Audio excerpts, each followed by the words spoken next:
এই মুহূর্তে সবচেয়ে বড় খবর, দ্য বিগ ব্রেকিং নিউজ। আপনারা দেখছেন সঙ্গে প্রগতি। সঙ্গে প্রগতি ইউটিউব চ্যানেলে সবাইকে স্বাগত জানিয়ে শুরু করছি আজকে বিশেষ প্রতিবেদন। ত্রিপুরায় বড় চমক, পাহাড়ে মোথার উত্তান, বিজেপি কেন পিছিয়ে? ত্রিপুরায় রাজনীতিতে ধীরে ধীরে এক বড় পরিবর্তনের ইঙ্গিত মিলছে, বিশেষ করে পাহাড়ি জনজাতি অঞ্চলে।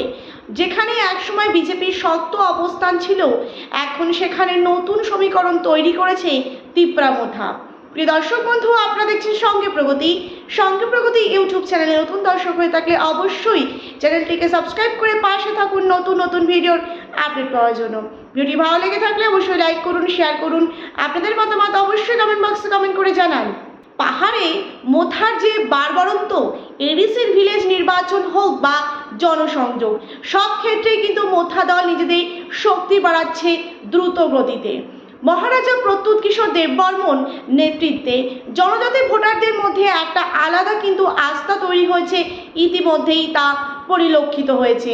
পার্লামেন্টে সাংবিধানিক অধিকার নিয়ে জোরালো দাবি, গ্রেটার ত্রিপুরাল্যান্ড ইস্যু, স্থানীয় সমস্যার সরাসরি কথা বলা, এই সব মিলিয়ে পাহাড়ে মোথা এখন বড় রাজনৈতিক ফ্যাক্টর হয়ে দাঁড়িয়েছে।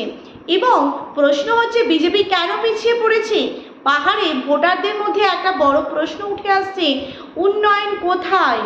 আর্থিক দুর্দশা, কর্মসংস্থানের অভাব, স্থানীয় উন্নয়ন নিয়ে কিন্তু অসন্তোষ। জনজাতি এলাকায় একেবারে সমস্যার সমাধান কিন্তু ধীর গতি। এবং এই কারণেই বিরোধীদের দাবি যে অনেক একেবারে ভোটার বিজেপি থেকে দূরে সরে যাচ্ছে। এডিসি নির্বাচনে বড় বার্তা, এডিসি ভিলেজ নির্বাচনের আগেই কিন্তু মাঠে শক্ত অবস্থান তৈরি করেছিল তিপ্রা মোথা দল। ফলাফলেও তার প্রতিফলন, অনেক ক্ষেত্রে তারা চমকপ্রদ সাফল্য পায়, যা কিন্তু স্পষ্ট বার্তা দেয় পাহাড়ে কিন্তু রাজনৈতিক বাতাস বদলাচ্ছে। এডিসি ভিলেজে 28টি আসনের মধ্যে 24টি আসনে পেয়ে তিপ্রা মোথা দল বিপুল পরিমাণে জয়লাভ করেছে।